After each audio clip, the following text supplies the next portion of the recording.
कश्मीर कांग्रेस प्रमुख तारिक हमीद कर्रा ने, यानी ये जम्मू कश्मीर कांग्रेस के सदर है,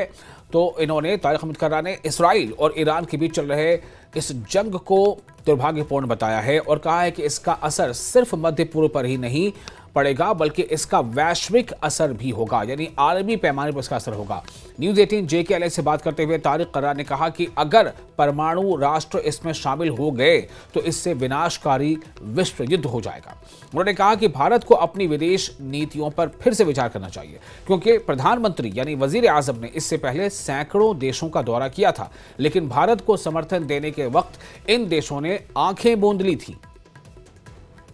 बात करने के लिए हमारे साथ मौजूद है JKPCC चीफ तारिक हमीद कर्रा साहब। खैर मकदम, मैं आपका सर जानना चाहेंगे, जिस तरह से मिडल ईस्ट में टेंशन है तो किस तरह से आप इसको देखते हैं, क्या इम्पैक्ट ग्लोबली पड़ सकता है, या ख़ास तौर पर जो इंडिया ओरिजिन के वहाँ पे तालिब इल्म है वो उसमें से ज़्यादातर तादाद जो है कश्मीर की है, कश्मीरी तालिब इल्मों की, तो आपने एक्स पे एक बयान भी दिया है, तो उस हवाले से जानना चाहेंगे। देखिए, सबसे पहले तो जो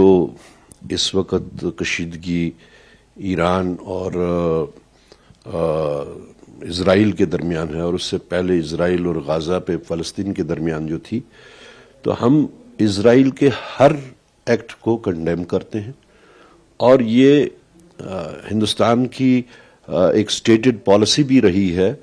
कि फ़लस्तीन के कॉज को कांग्रेस ने हमेशा से सपोर्ट किया हुआ है। और अगर कहें तो मिसेस इंदिरा गांधी के दौर में उन्होंने ही चैंपियन किया था इस कॉज को, पूरी दुनिया को इसके वास्ते उन्होंने आमादा किया था कि इज़राइल जो है वो एक एग्रेसर है और फ़लस्तीन जो है वो उनके साथ में ये नाजायज़ हो रहा है, जो भी एग्रेशन उनके ऊपर हो रहा है। तो हैविंग सेड दैट, अभी का जो ये चल रहा है उसमें बहुत ही आगे जाके मुझे लगता है कि वर्ल्ड पॉलिटिक्स के ऊपर बहुत उसका असर पड़ने वाला है। एंड यूक्रेन के जंग के वक्त भी हमने देखा,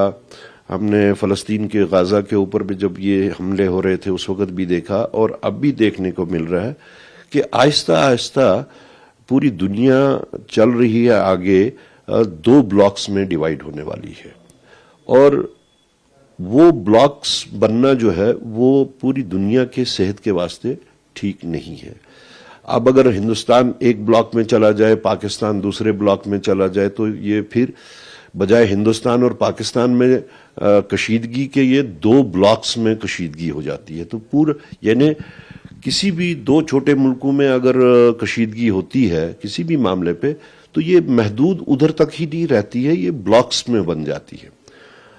विदाउट नेमिंग द ब्लॉक्स। कल को ये एक वर्ल्ड वॉर की तरफ बात जा सकती है, जो कि पूरी दुनिया के वास्ते इस वक्त सेहतमंद नहीं है, क्योंकि बहुत सारे मुल्क इसमें जो हैं वो न्यूक्लियर पावर रखते हैं, और खुदा न खास्ता अगर कभी उस तरफ इन लोगों की सोच चलेगी तो पूरी दुनिया इस वक्त खतरे में है, और वो खतरा उस वक्त तबाही मचा सकता है। तो हमारी तो यही उम्मीद है कि ये ब्लॉक सिस्टम ना बने, और इसीलिए हिंदुस्तान ने जो नॉन अलाइन मूवमेंट चलाई थी वो भी मिसेस गांधी के टाइम पे, जब नेहरू जी के टाइम पे वो शुरू हुई थी नॉन अलाइन मूवमेंट। तो अभी तक हिंदुस्तान का एक स्टेटेड पोजीशन थी, लेकिन कुछ साल से हम जो देख रहे हैं कि हमारे मुल्क की एक्सटर्नल अफेयर्स के जो हैंडलिंग है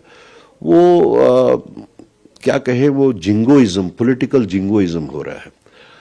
पॉलिटिकल टूरिज्म हो रहा है, और जिसका सबूत हमें अभी हिंदुस्तान पाकिस्तान के दरमियान जिस वक्त कशीदगी थी वो सामने देखने को मिली। जैसे हमारे मुल्क के वजीर आज़म ने पिछले 10-11 साल में कोई 70-80 मुल्कों का, कुछ लोग तो उससे भी ज़्यादा कहते हैं, 70-80 मुल्कों का दौरा किया, हज़ारों करोड़ रुपया उस पर खर्च हुआ उनके PR पे। लेकिन जिस वक्त हिंदुस्तान को उनकी ज़रूरत थी उन्होंने पीठ मोड़ दी, उन्होंने मुंह दूसरी तरफ किया। और उसके बरक्स जो है जिनके बारे में हम कहते थे कि इनकी ये पूरी दुनिया में बदनाम है, तो उनके साथ में काफ़ी मुल्कों को देखा गया कि वो खड़े रहे। तो हमें अपनी جو فارن پالیسی ہے اس کے اوپر غور کرنا ہوگا. جنگوازم کی سیاست کو ختم کرتے ہوئے ریئلسٹک پالیٹکس کرنی ہوگی. تو تبھی کہیں جا کے آگے ملک جو ہے وہ ایک سٹیبل پوزیشن پہ آ سکتا ہے. تو یہ تھے جے کے پی سی کے صدر طارق حمید قرار، جنہوں نے جو مڈل ایسٹ میں جاری کشیدگی ہے تو ان کا یہ کہنا ہے نہ صرف مڈل ایسٹ اثر انداز ہوگا بلکہ اس کا ایک گلوبل امپیکٹ بھی ہوگا. دوسرا انہوں نے جموں کشمیر میں جو موجودہ سیاسی صورتحال ہے تو اس پر بھی تبصرہ کیا. ویب خان کے ساتھ نیوز 18 کے لیے سرنر سے مدثر قادری.